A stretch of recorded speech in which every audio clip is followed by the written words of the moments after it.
ఇక్కడ చెప్పవలసినటువంటి విషయం ఏంటంటే చెవిటి పాము వలె వారు ఉన్నారు. చెవిటి పాము ఏంటంటే చెవిటి పాము వలె వారు. ఎప్పుడు చూడు కొంతమంది పిల్లలు అస్సలు వినరండి, వినరు. వాత వేయబడిన సాక్షి మనస్సాక్షి ఎంత చెప్పినా వినరు, ఎంత చెప్పినా వినరు. ఎందుకు అంటే విషసర్పం ఉందే. విషసర్పం ఏం చేస్తుందో తెలుసా? దేవుని మాటలు వినకుండా, మనుషుల మాటలు వినకుండా, తల్లిదండ్రుల మాటలు వినకుండా, టీచర్స్, ఈవెన్ టీచర్స్, స్కూల్లో టీచర్స్ మాట వినకుండా, టీచర్స్కే వ్యతిరేకంగా మాట్లాడుతూ ఉంటారు. మొన్నైతే న్యూస్లో చూశానండి, టీచర్స్నే చెప్పుతో తీసుకొట్టిందట మరి మేధావురాలు. ఎవరు? స్టూడెంట్ అట. న్యూస్లో హల్చల్ అయిపోయింది. టీచర్స్నా ఏంటండి మరి టూ మచ్. ఆ తర్వాత ఏమైపోయింది? ప్రభుత్వంతో పోరాడి ఏం చేశారు? గెలిచి సాధించి ఏం తీసుకొని వచ్చారు? మా పిల్లల్ని కొట్టకూడదు, నా బంగారు కొండ, నా వజ్రాల మూట, నా నా నా నా నా నా అని నెత్తి మీద కూర్చోబెట్టుకుంటే ఎక్కి దక్కుతారు అంతే. ఎక్కి దొక్కుతారు. నో. బాలుడుకు శిక్ష అన్నాడు దేవుడు. తప్పు చేస్తే శిక్ష, తప్పు చేయకుండా చక్కగా పెట్టి శిక్షణ ఇవ్వాలి దేవుని పనిలో. చెవిటి పాము వలె వారు ఉన్నారు. వారు మాటలే వినరు, అస్సలు మాటలు వినరండి, అస్సలు మాటలే వినరు. చాలా డేంజరస్ అండి, చాలా డేంజరస్. ఇక చెప్పగలిగితే చెవిటి పాము అని అంటే the deaf adder, the name also called as a death.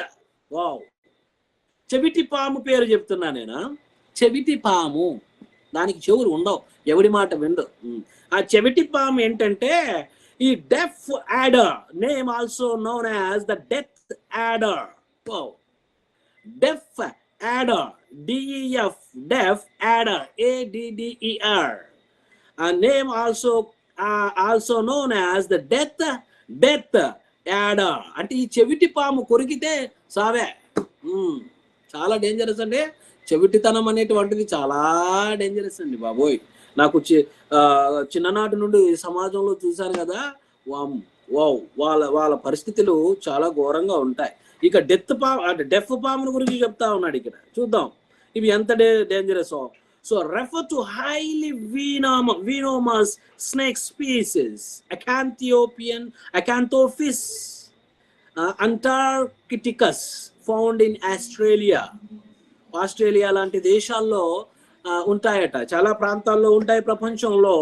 అది కామన్. దాని పేరు ఏంటంటే డెఫ్ adder. It thought to be misnomer as death adder are not actually deaf, but they are do rely on ground vibrations for detection rather than sound.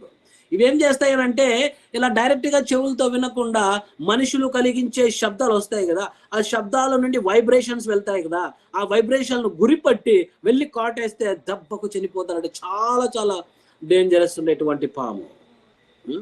ఇవన్నీ దేవుడు సృష్టిలో ఉన్నటువంటి వాటిని అన్నింటిని ఉదాహరణ పెడుతూ మనకి చెబుతూ ఉన్నాడు. ద ఈస్టర్న్ మన ఈస్టర్న్ కంట్రీస్ అంటే మన సైడే. ఇక నేను ఇప్పుడు వెస్టర్న్ నుంచి మాట్లాడుతున్నాను, ఈస్టర్న్ వైపు, right? The eastern hognose snake. Eastern hognose snake is another snake, sometimes called as a deaf adder, but this is also a misnomer as it's a harmless snake, not venomous. కొన్ని మనకు తెలుసు కదా, తెలుగులో ఏమంటారు వాటిని? అదేదో అంటారు కొంతమంది, రాగి ముద్ద అంటారు, మరి ఏమో అంటారు, రాగి పాము ఏదో అంటూ ఉంటారు. I don't know that. మనకు తెలిసిన వాళ్ళు ఎవరైనా నేనైతే మా నాన్న చూసేవాడిని, రాగి ముద్ద వచ్చి అని పల్లెటూరులో అదే అంటారు. మరి అది నా భాష వచ్చేసి ఈ ఆంధ్ర భాష, మరి తెలంగాణ ప్రాంతాల్లో ఏమేమంటారో తెలియదు. సో ఎవరైనా తెలిసిన వాళ్ళు ఏమైనా పాము పేరు, దాని పేరు ఏమంటారు, ఏమో గుర్తొస్తే చెప్పండి. విషం లేని ఆ చెవిటి పాము ఉంటాయి, అవి సాధారణమైనటువంటివి. కానీ ఇక్కడ డేంజరస్ డెఫ్ ఆర్డర్స్ ఉన్నాయి, డేంజరస్ వాటి గురించి దేవుడు మాట్లాడుతున్నారు. సో ఇవి కాటేస్తే చాలా డేంజరస్. అంటే ఇవి ఎవరి మాట వినడం, కొంతమంది అంటారు ఎవరి మాట వినడు ఆయన, ఎవరో ఒక ఆయన అంటే ఎవరి మాట వినడట ఆయన, అందుకే చెవులో దూదులు పెట్టుకుని ఉంటాడు. దూదులు పెట్టుకున్నా వినిపిస్తాయి. కానీ విషయం ఏంటంటే అహంకారం అనేటువంటి హృదయంలోనికి వెళ్తే, అహంకారం అనేటువంటిది, ఆ భక్తిహీనత అనేటువంటిది, చెడుతనం అనేటువంటిది, లోకములో అవిధేయత అనేటువంటిది, దురుసుతనం అనేటువంటిది, కోపము, ఆవేశము, దగ, వేరే వాళ్ళ మీద ఉన్నటువంటి అక్కసు, ఇవన్నీ కూడా హృదయములో నిండితే అప్పుడు చెవులు ఏమైపోతాయటంటే క్లోజ్ అయిపోతాయట. చెవులు అంటే ఒరిజినల్గా ఈ చెవుల గురించి మాట్లాడట్లేదు, కానీ ఇక్కడ అహంకారముతో కూడిన కొంతమంది వింటూ ఉంటారు. మా తల్లిదండ్రులు చెప్తూ ఉంటారు కానీ వినరు. ఏమై అహంకారం ఎక్కేసింది. టీచర్స్ చెప్తుంటారు, మాస్టర్స్ చెప్తూ ఉంటారు, పెద్దలు చెప్తూ ఉంటారు, no no no no no, అస్సలు వినరు. ఎందుకు? భయంకరమైనటువంటి ఈ యొక్క సర్పము, విషము ఈరోజు మన కుటుంబాలలో ఏమైనా ఉందా? ముందుగా మనలో ఏమైనా ఉందా?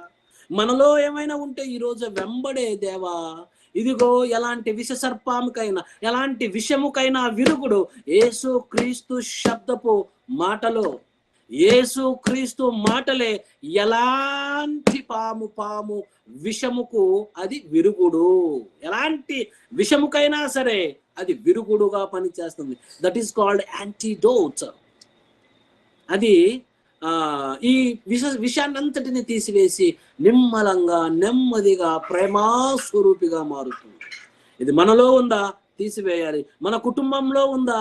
ప్రయాసపడాలి, ప్రార్థన చేయాలి, ప్రేమతో వారిని పలకరించి క్రీస్తు వైపుకు రావాలి. అందుకని చెబుతూ ఉంటాను, మన కుటుంబాలను మనము వాక్యముతో కడగాలి, మనము కడుక్కోవాలి, మన కుటుంబాన్ని కడగాలి. వాక్యము అనేటువంటి ఈ యొక్క జీవ జలముతో ఉదక స్నానము చేయాలి, ఉదికి వేయాలి. ఎంత డేంజరస్ చూడండి. అదే విషము కుటుంబాల్లో చొరబడితే ఎలా ఉంటుందో తెలుసా అండి? ఎలా ఉంటుందంటే చాలా డేంజరస్ అండి, చాలా చాలా డేంజరస్. కుటుంబాలలో పిల్లలు పెద్దగా అవుతూ ఉంటే, చదువుతున్నప్పుడే సారాయి తాగుతూ, చదువుతూ ఉన్నప్పుడే డ్రగ్స్ అడిక్ట్ అయ్యి, చదువుతున్నప్పుడే గొడవలు పడుతూ, చదువుతూ ఉన్నప్పుడే భయంకరమైనటువంటి కటకటాల్లోనికి వెళుతూ ఉంటే తల్లిదండ్రుల యొక్క ఆవేదన అంతింత కాదండి. అవునా కదా? It's very very very very dangerous.